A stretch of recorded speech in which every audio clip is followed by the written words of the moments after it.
officially. This is the beginning of Esoteric Astrology Adventure 123B, page 476. Official beginning. All right, so we've been discussing the 7 initiations, the 7 crises. What have we been discussing? Okay, let's see. 7 crises leading to 7 initiations, working out through 7 centers. 7 centers in the etheric body.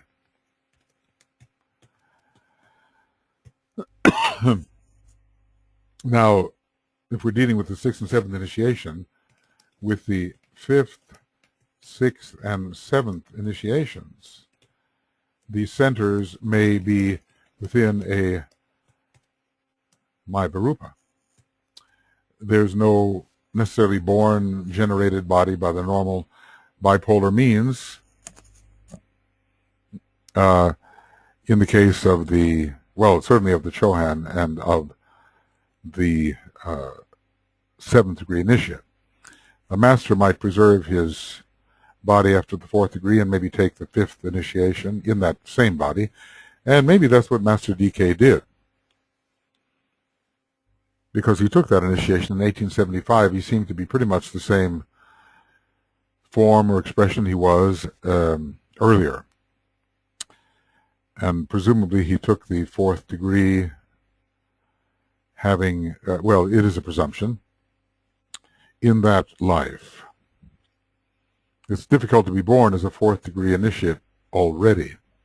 If you were a 4th degree initiate already, probably you would be in the position to create a Mayabarupa, or you would use the body of one of your disciples through which to manifest, as apparently Jesus did with a disciple, Apollonius of Tyana.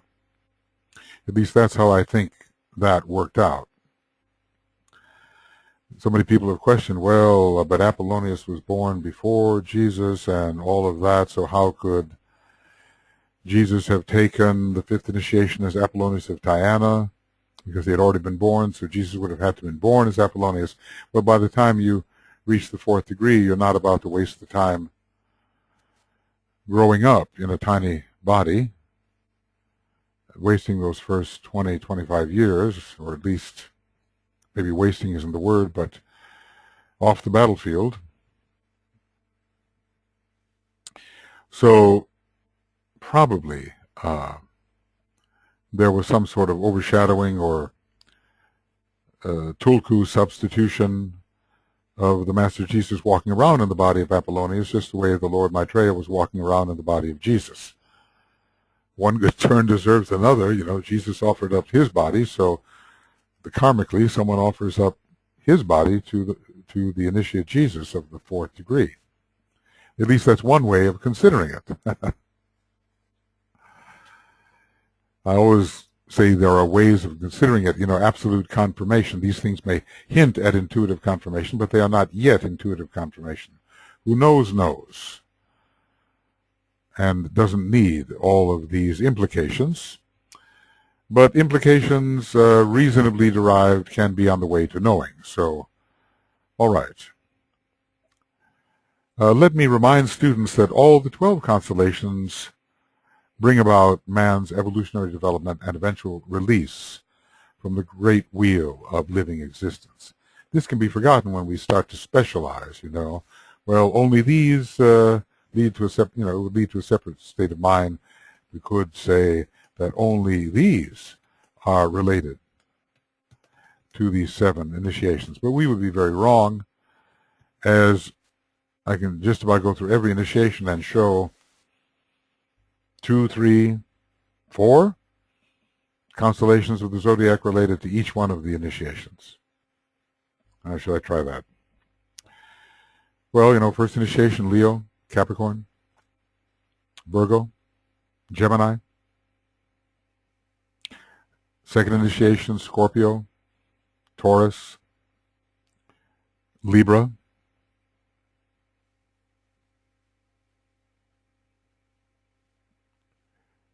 Aquarius, cleansing. Pisces, love instead of desire. Third initiation, should include Leo. Second initiation, heart of the sun. Third initiation, certainly Capricorn. Aries, pure being. Leo, illumination. Aquarius is said to be one of the signs in which the third initiation can be taken. You know, the head center is involved. Aquarius is involved with this great head center and with service. Uranus being the ruler in a way of that head center. And I did mention Leo, didn't I? Yeah. Well, I may be forgetting something, but, you know, my purpose was to demonstrate that 3 or 4 constellations can be involved in every initiation. What about the fourth initiation? Well, again, Aquarius can be there. Pisces can certainly be there. Scorpio, in a different manner, bringing death to the causal body, which is ruled by Leo again. And we're told of Gemini. There's 5 there. When it comes to the revelation, certainly Leo, certainly Aries.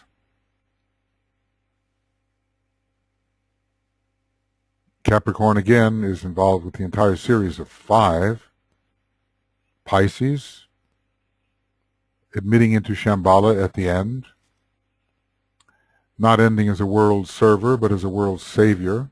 Now, I kind of wonder about the universality of Aquarius, because if Leo is there, the great universality of Aquarius may be indicated there. Brilliant light of Leo, you know, revelation. Those constellations could be. I think every time you begin a whole new series, you know, did I mention Aries for the first initiation? I should have. Entering the kingdom of God, Aries, first degree. Aries, third degree, entering the solar initiations. Aries, fifth degree, entering the Syrian initiations. Aries, seventh degree, resurrection. Well, we'll get to that. When it comes to the sixth initiation, we have Libra, the great decision. We have Sagittarius, outward bound, the great journey. Might have Aries again, beginning something entirely new. We could have Virgo. It rules the monad. And the monad is entirely abstracted now from the 5 lower planes. For all these higher initiations, I kind of want to include Pisces. Every time you mention a sign, its polar opposite might be there as well. But, you know, Libra, Aries for the beginning of something entirely new, the way of higher evolution. Libra for the great decision. Virgo for the domain of the monad, completing its work. Pisces, completing its work.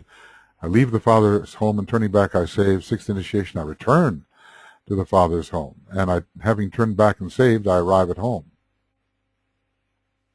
You know, and I just thought of a connection of Cancer, ruled by Neptune, to the sixth initiation.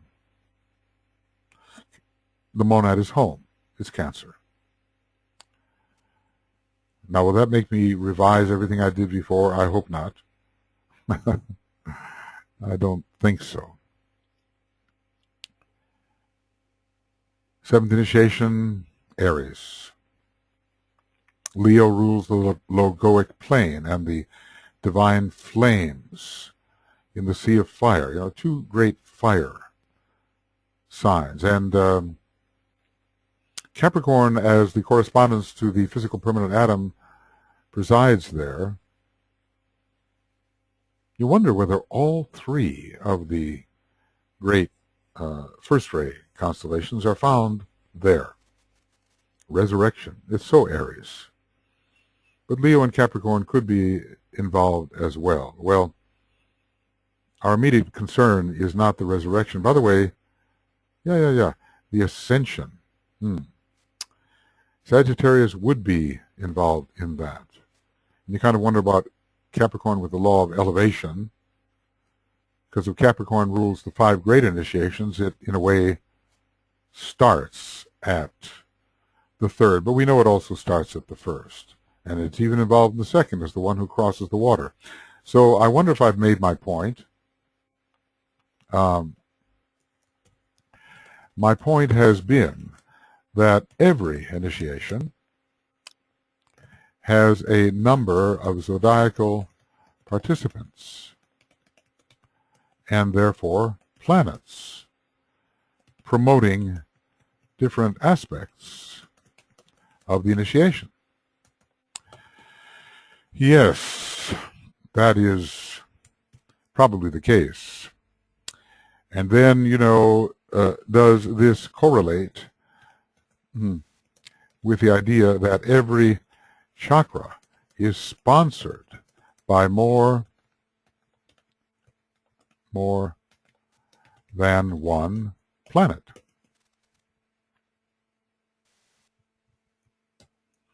Well, we already have examples of that.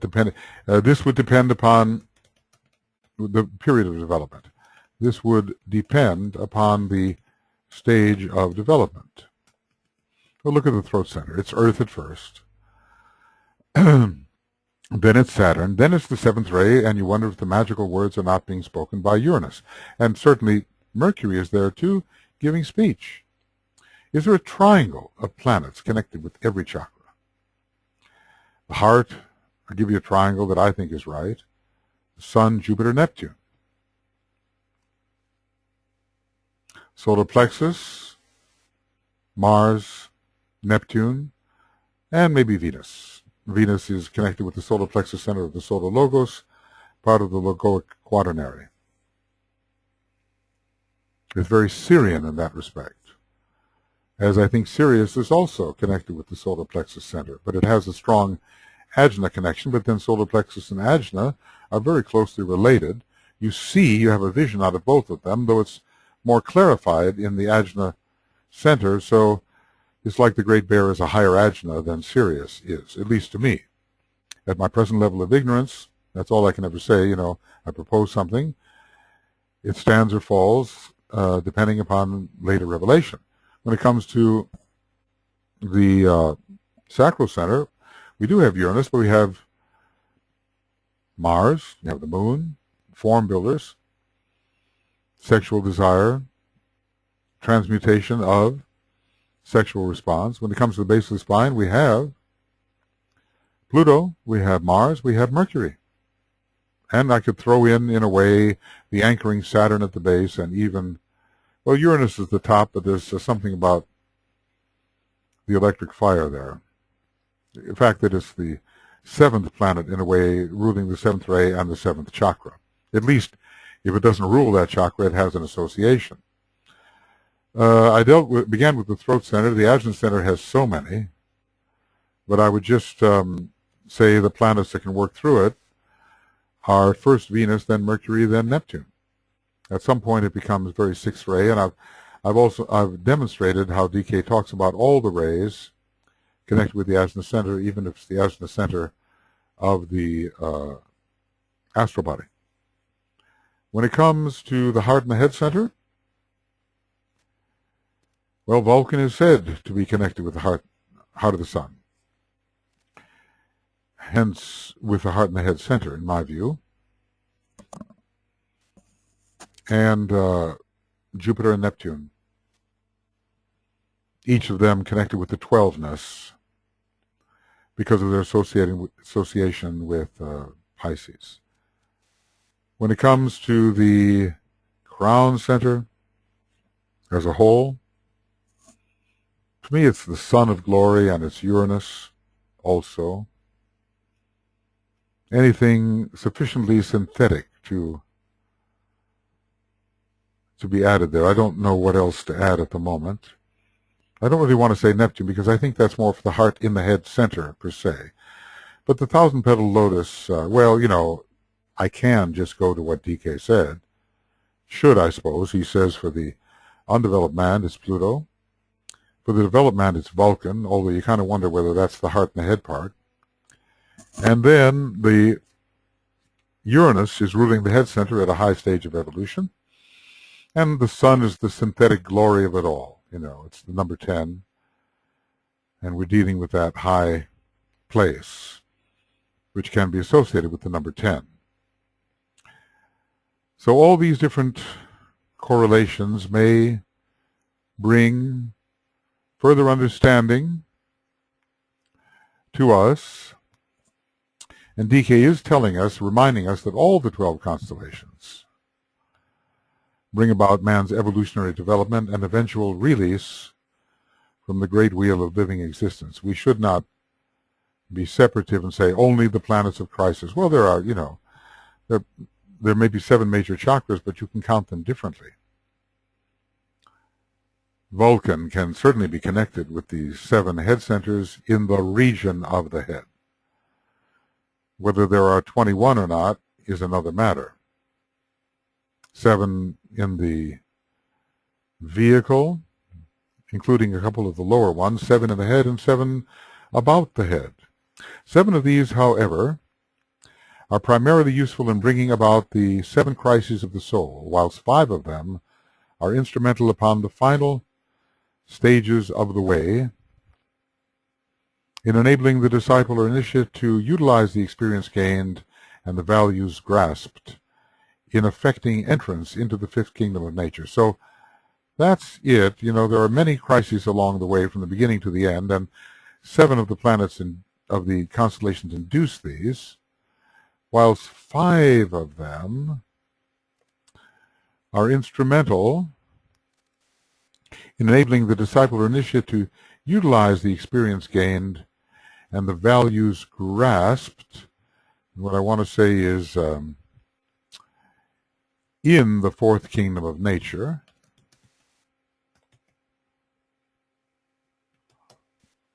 in effecting entrance into the 5th kingdom of nature, which it does begin at the first initiation, but is really confirmed at the 3rd. And these, again, are Taurus, Libra, Sagittarius, Aquarius, and Pisces. Now, if they do give entrance into the 5th kingdom of nature, they've got to be, well, there's a gradual entrance there.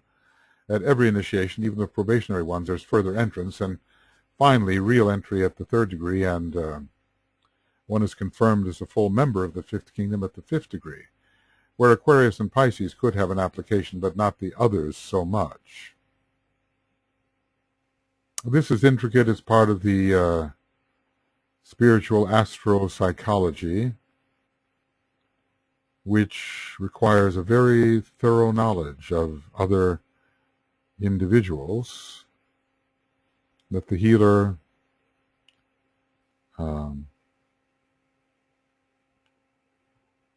seek to understand something of that nature,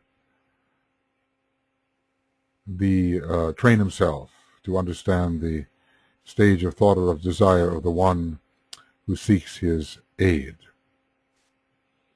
We have to enter thy brother's heart and mind and blend with thy brother's soul.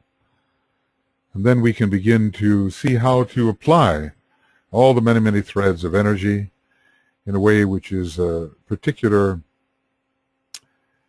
antidote, or at least a helpful medicine for the problem in which the individual is engaged. And it's all problems. It's going to be problems from the top to the bottom to the top and then beyond. It's always something to solve,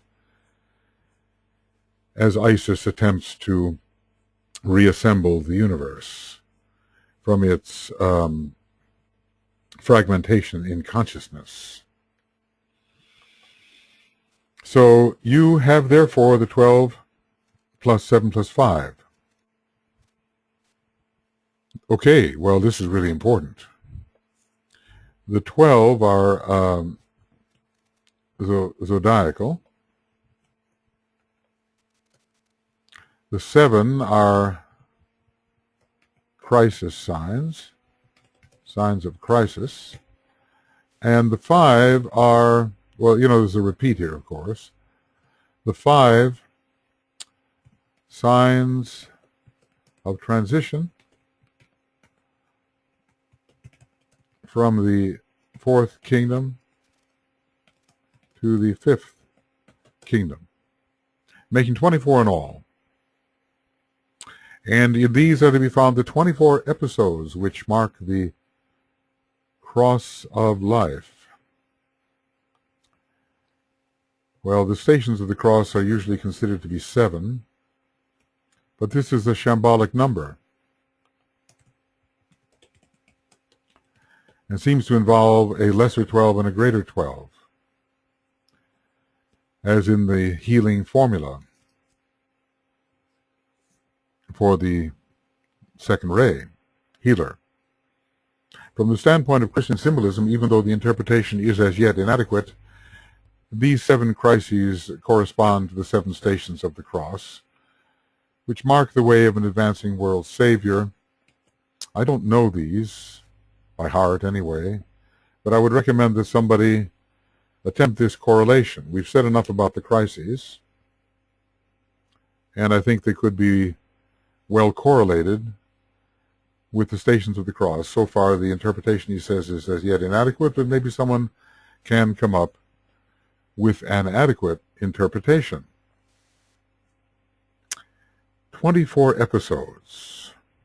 Zodiacal energies helping in their own way, and you kind of wonder whether we talk about the 24 might be able to, we might derive it this way. 24 can be derived from 12 clockwise and 12 counterclockwise.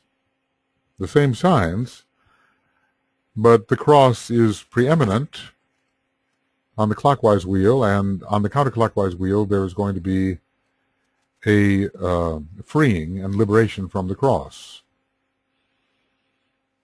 So we are dealing with the same 12 signs of the zodiac. We have to find a way to make them 24, and the reversal of the wheel helps us do that.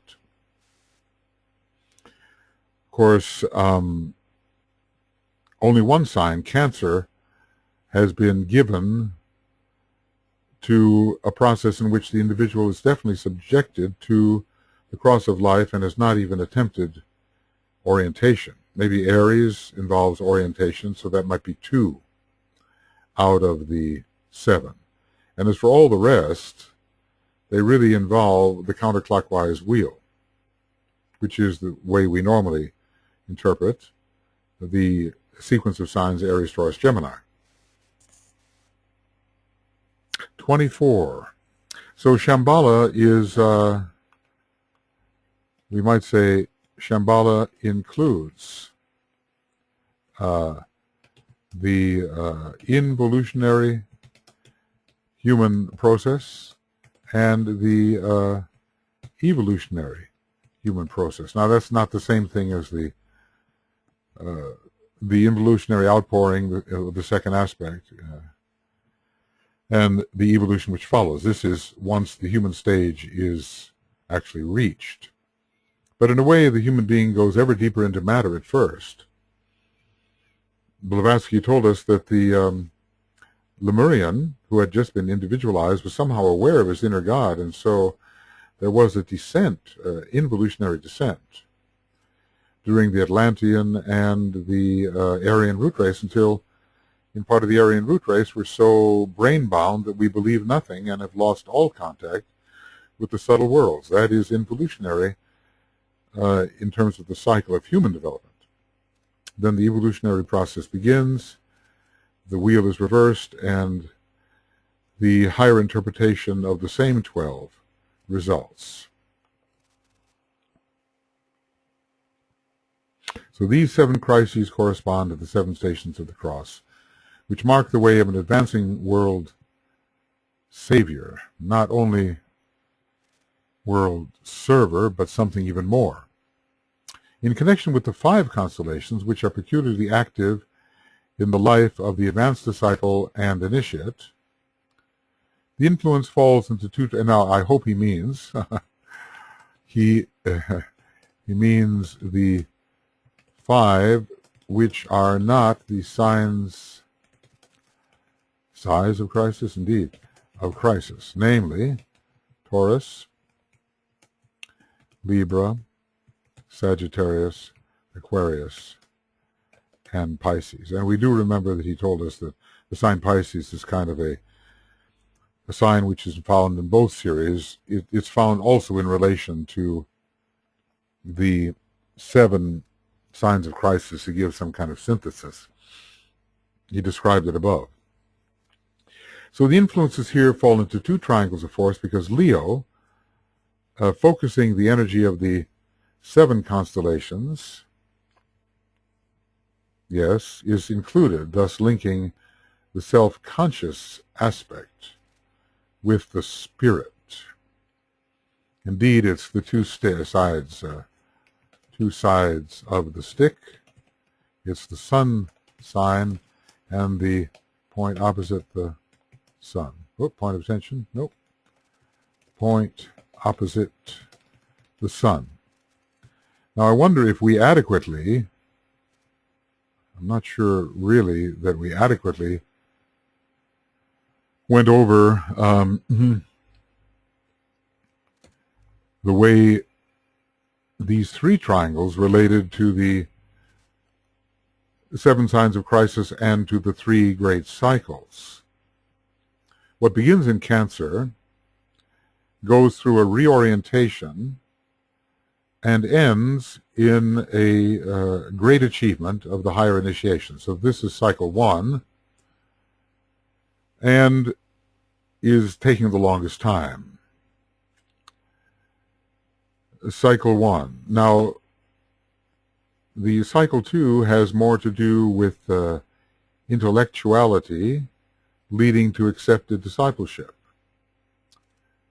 Can Gemini, which is of course an intellectual sign from one of its perspectives, knowing many things, knowledge, the intellectual man, Leo could also be there, but Gemini fits in a way, could go through a great struggle in the 5th petal and end up subordinating his life to service under Virgo and take the pains in order to adjust the life to become an accepted disciple.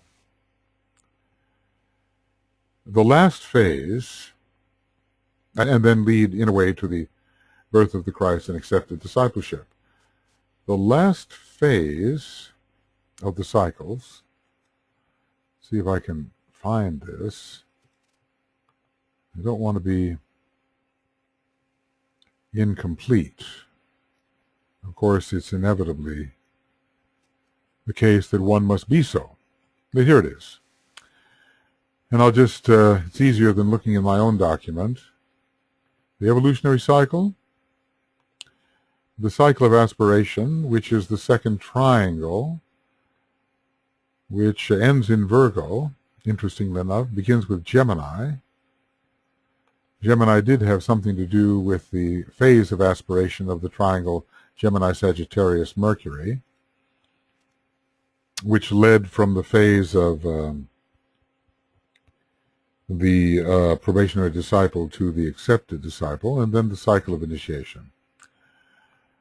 So I think that the 3 triangles pretty well demonstrate this. I don't know if I spoke of them adequately. I didn't want that. I wonder if I can release it.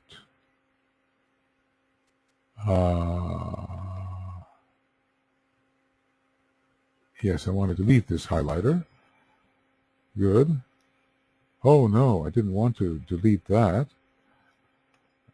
And let's see if I can. Oh, I did the wrong thing. Oh, goodness, goodness. New, yellow, yellow, yellow, okay, okay. And the hope is, yes, that I can apply it. All right. My heart can stop beating so strongly. It beats over strange things. The loss, and the loss of knowledge, and the loss of references. That can certainly upset a person. So these 3 cycles, we can see why Capricorn would begin the cycle of initiation. Virgo could lead to the necessary refinements along the way to take each one of the initiations and the increase of the great second ray, and Leo to the great climax of the final burning ground, and at least to the 5th initiation, if not to the 7th, but to the 5th at least. I think we can see how these 3 cycles would operate. And maybe they are also related to the to 3 crisis periods as well. So cycle 1 is by far the longest, moves from Aries to Capricorn. Cycle 2 is the phase of aspiration,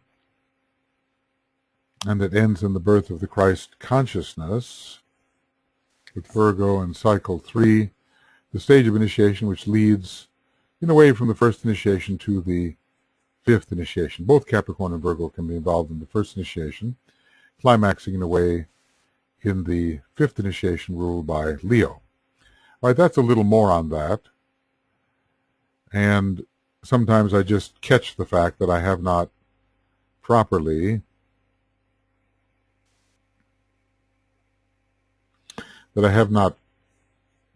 discussed something before, and it comes back to me. Maybe I can add a little something. Maybe one day the best parts of this long series of commentaries can be excised and some order can be brought out of it. Right now it's fairly associative, and it might be considered a bit of a nightmare to try to put it all in order. But I've opted for this method because I think it induces the intuition in a more successful manner than the attempt to use the concrete mind to make the concrete lists. I have made some lists, of course. But the organizational part, I'd rather deal with the substance of the matter than the form of it right now. Leaving it to those, I think, who have better sense of substance, of form, maybe substance too, better sense of form to get it in a way that can be assimilated. But I also think that if a person has the patience to go through the kind of discussion here, they will begin to think in a certain way, and assimilation will come. So there are 5 constellations which are peculiarly active in the life of the advanced cycle, and this is what we call a transition between kingdoms. And the influence fall into 2 major lines of force, because Leo, focusing the energy of the 7 constellations, is included, thus linking both 2 times, I guess, thus linking the self-conscious aspect with the spirit. Well, I'm presuming that in one of the triangles, Leo represents the self-conscious aspect, and in another, it represents the spirit. Now, it looks like I'm going to once again, yes, see the figure. So once again, we turn to a page where it can be found. I can't excise the figure, but I can show it. And, okay, so these are the triangles. Now, will DK explain these? I think, from my own point of view, I wonder if I can make anything bigger. Zoom in. Zoom in. Oh, I like this.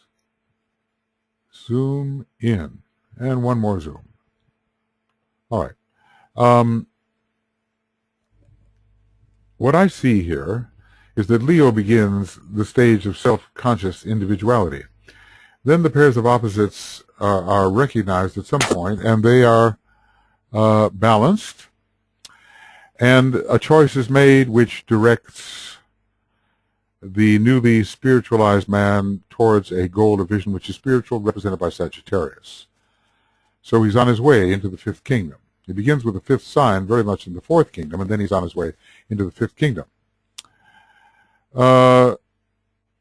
Now, Taurus, Pisces, and Aquarius. Well, there is a great Desire turned to aspiration, turned to spiritual will in Taurus.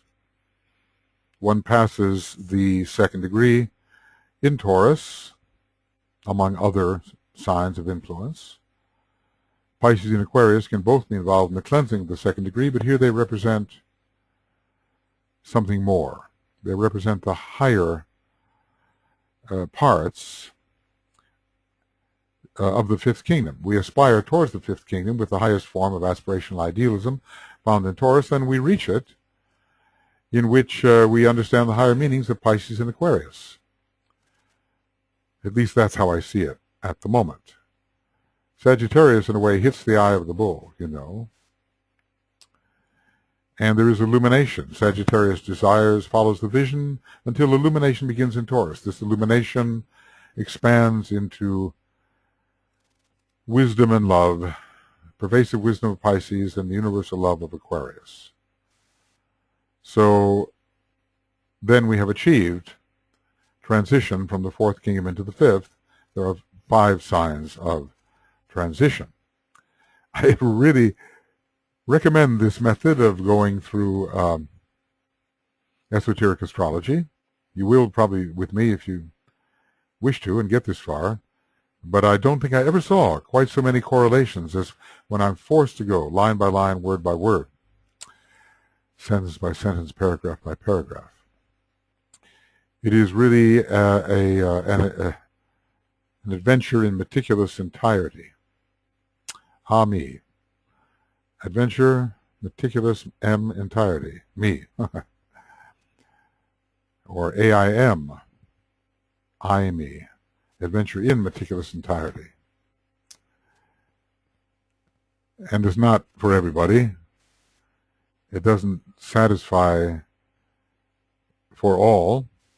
There is the quality of the inner vision, which is the second method of inducing soul control and related to the second aspect of divinity, and those who are strongly on that aspect might like to see the vision which leads to illumination. Anyway, when it comes to these triangles, it seems like one leads to another. And I'll just put that down, not knowing what DK is going to say in a minute, but maybe being surprised. One triangle leads to the next. And from Leo to Libra to Sagittarius, I'm not sure how I put them before, then Sagittarius leads to Taurus, and thence to Pisces and Aquarius, in that order, if we follow the counterclockwise method. I think we have to end to the right rather than to the left. So 2 triangles representing the 5 signs which are active in the later stages of evolution and help a man make a transition from the fourth kingdom to the fifth. So do we have a double Leo here? Well, not exactly, but we have the 5 signs. Leo is added because we begin in a way with the individual, disciple, who's still subject to ahamkara, and then we end the greater series with Leo as well. So Leo is the end, in a way, representing the final burning ground of the 7 crisis signs, and then Leo is considered a transitional sign. The influences fall into 2 triangles of force because Leo, focusing the energy of the 7 constellations, is included. Otherwise, we just can't get 2 triangles, linking thus the self-conscious aspect with the spirit. Why does that happen? How? Leo is self-consciousness, and Leo is the final burning ground and liberation. So by inserting Leo we have a way of connecting the two series. One, the 7 signs of crisis, and the other, the 5 signs which are transitional signs. I'm going to call them that. 5 signs which are transitional and appear for whom? In the life of the advanced disciple and the initiate. Appear in the life of the advanced disciple and the initiate. Okay. So we saw the figure. Shirk not these crises. Here comes the advice. We've been given the theory, and we've been given what the master mind does reveal. And now the practicality of what we may be going through at a much slower Saturnian level than when compared to how fast the realization of what they are may be granted. Passing through them, though, is work and is slow. Shirk not these crises, hard and difficult though they may appear to be. Difficult they are. Forget not that the habit of confronting crises is a long-established one within the consciousness of humanity. Man has the habit of crisis, as I may call it. It's a bit like, from the wider perspective, telling us that the death experience is a very familiar one, and we will recognize it as familiar. And that also, looking back, we may think, oh, this is a tough crisis, but we've confronted many crises before, otherwise we wouldn't be where we are now, which presumably is in a more advanced state than when we began. I can't imagine it can be less.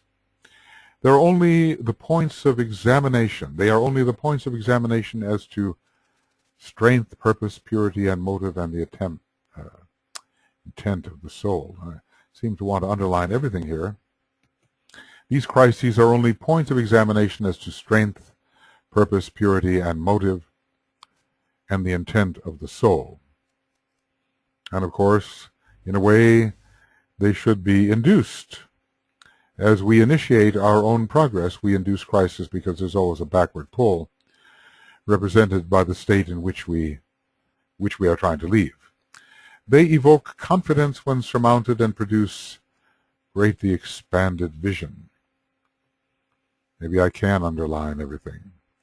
They foster compassion and understanding, for the pain and inner conflict they have engendered is never forgotten, for they draw upon the resources of the heart. But when you think about it, all those concepts are related. Heart, crisis, crucifixion, pain, compassion, harmony. It so often really takes a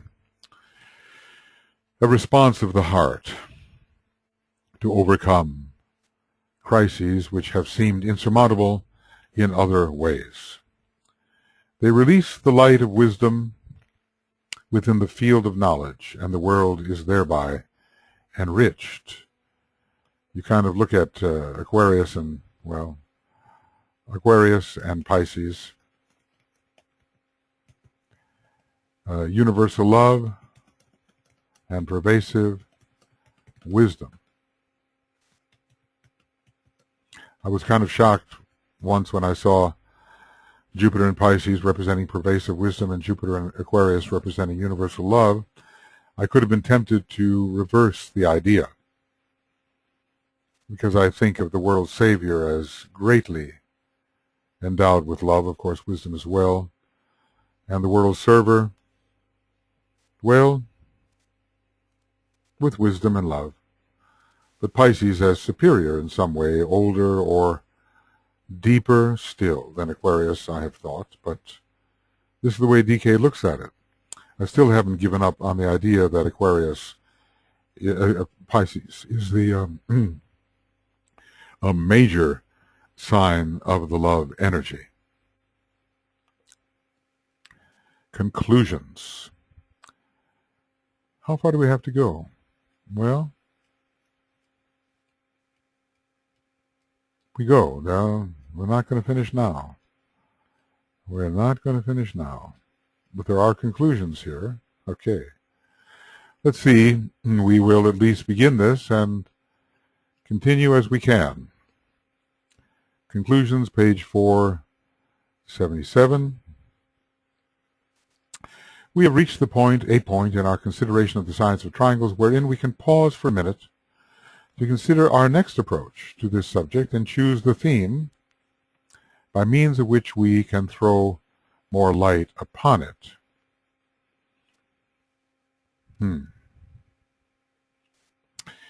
It should by now be obvious to you that this science of triangles concerns the beneficence of deity. I think about the Buddhas of activity, in whom or at whose feet the triangles work, designed by Master D.K., directs itself, to whose feet it directs itself, the Buddhas of activity. And how in a moment of crisis the wisdom and beneficence of these Buddhas may be called upon to enter the entire planetary network and prevent mankind from falling into still worse destruction. So it concerns the beneficence of deity. I'm reminded of spirit and how the blue triangles of spirit can be graphed in the horoscope, and the yellow stars of consciousness and the black squares of form. So triangle, blue, beneficence, and that through the intricate combinations of, this is where DK excels, and I suppose it takes Mercury to see this. Intricate combinations, and yet not to be confused. I suppose the third ray would help to disentangle the threads. The old approach to the Gordian knot, what do you do? Well, the first ray type cuts it, the second ray type dissolves it, and the third ray type sits there and tries to disentangle the knot. Through the intricate combinations of cosmic, systemic, and planetary triangles, the purposes of God are working out. Whatever God we're talking about, and probably in the larger sense here, the one about whom naught may be said, because we've dealt with many triangles that are extra solar systemic, beyond the solar system. Those purposes are motivated by love. Well, if the Pleiades is the heart of it all, the Pleiades has this cosmic Buddhic quality of love, expressing, I think, in a pretty high manner. It is through these relationships that love expresses itself. So, we're looking here at one of the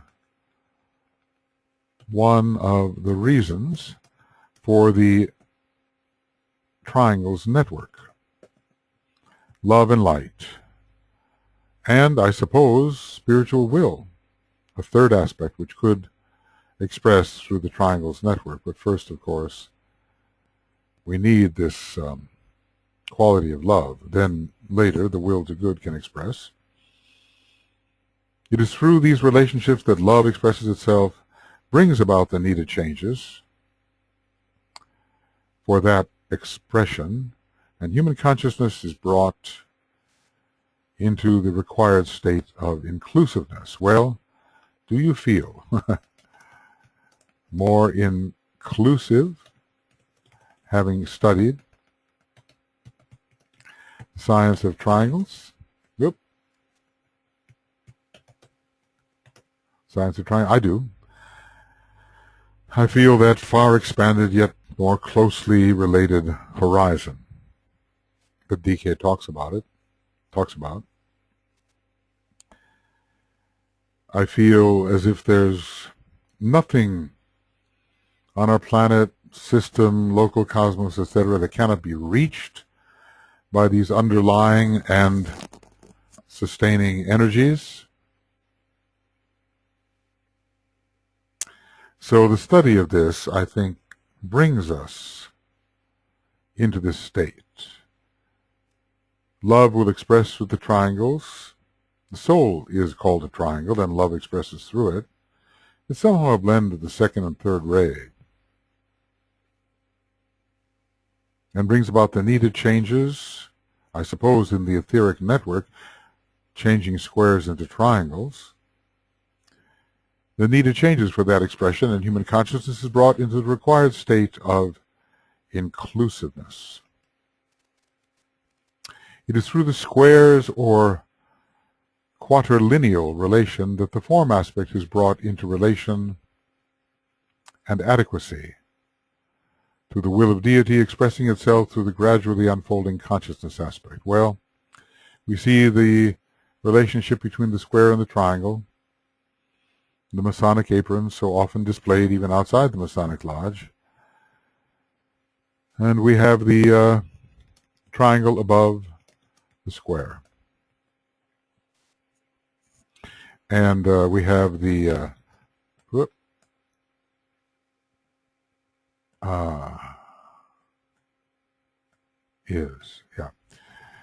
okay. We have the consciousness related to the triangle, as he's been trying to tell us, and not to the square of form. Although changes in consciousness do work out as changes in form. I'm explaining the situation in these simple words. Well, you know, as I say, one day we have to bisect the square. We have to create a network of triangles on our planet instead of a network of squares. And I suppose the science of triangles, learning about it and somehow applying it within humanity through a network of triangles, is helping to create that etheric network of triangles, which should characterize the etheric body of the earth, and maybe first of humanity, but eventually of the earth, I would say. I'm explaining the situation in these simple words because it must be apparent to you that only as the soul illumines the mind can the significance of the teaching be grasped. Remember, the souls are called triangles, and higher egos are the triads, and they are certainly triangles. It is only when the stage of initiation is reached that the true meaning will emerge. In the meantime, I have sought to awaken in your minds a reaction to the abstract truth lying behind the two following statements. Well, at least the lower aspect of the spiritual triad, he's attempting to reach that and hoping that true intuition, as a symptom of initiation, dawns upon us and presents its truth to us. So there are two statements, and what is the abstract truth here? The science of triangles is related to the total expression of the divine triplicity of manifestation, which begins at the top of the universe, as it were, with Father, Mother, Son of the universal Logos, will, love, and intelligence, or life, consciousness, form. Well, is will life? You know, to me, I don't want to split hairs, but I do all the time. Life is being, and will is the first externalization of it. But for practical purposes, we'll just say will is life. Will, love, and intelligence, life, consciousness, form, another triplicity, life, quality, and appearance. Until the disciple can express in himself the integrated resemblance to these three aspects, he will not be able to grasp the meaning of the subjective astrological science. This is the subjective science. We have to have the triangle of first and third aspect divinity alive and well within our energy system and consciousness. Maybe when we have that triangle in the region of the head, the crown, the ajna, the alta major, circulating the energy, we will be in a position to truly appreciate the science of triangles. So what are the abstract thoughts behind this? Our triangulation in consciousness is a reflection of the divine triplicity of manifestation all through cosmos. So it's in a way of saying, if we are not triangular, we cannot connect with the triangles and cannot understand the vast science of triangles. The second point here is that on our planet the science of triangles is related to the three major aspects as they express themselves through Shambhala, hierarchy, and humanity. Well, this, I think, is a point he has been emphasizing. Again, therefore, we come up against the need for the approach of the integrated human being. Well, it always begins with Leo in a way. Integration is a must, otherwise we're not in a position to go further. We come up against the need for the approach of the integrated human being to this science because only the man who is responsive to these three focal points of energy can understand the interplay. Well, the integrated human being, I guess, let us say, the integrated human being has integrated the three aspects of divinity. The three aspects of divinity.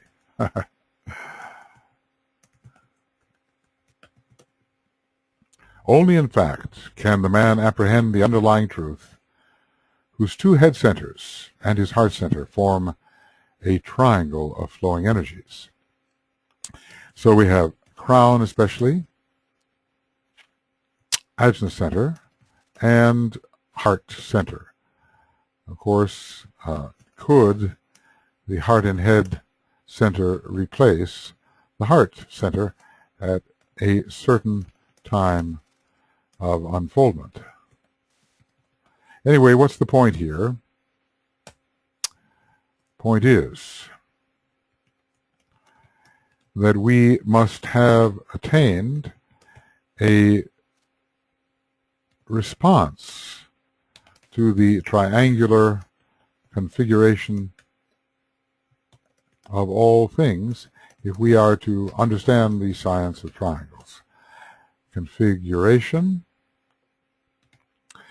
and it has to be not just a response, but an integrated response.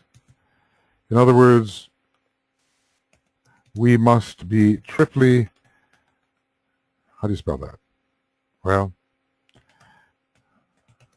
triply integrated beings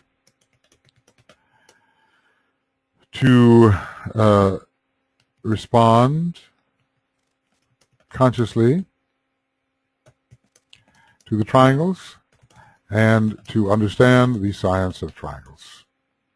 So integration is a must, definitely.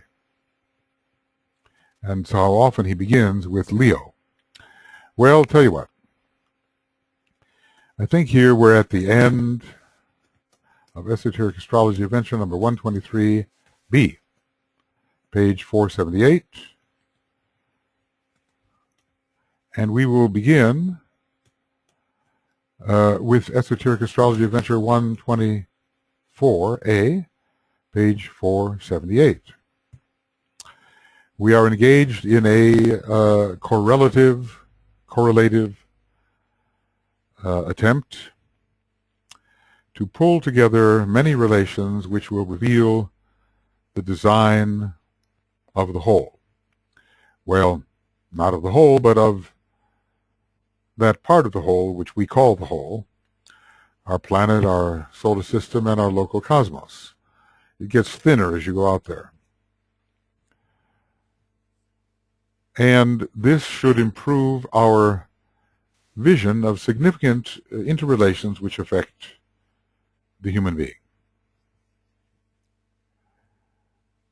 It's all in the effort to achieve a fuller illumination which will help us interpret life and according to the greater principles and with wisdom, and understand how to apply what we think we understand to the improvement of the relationships in our everyday world.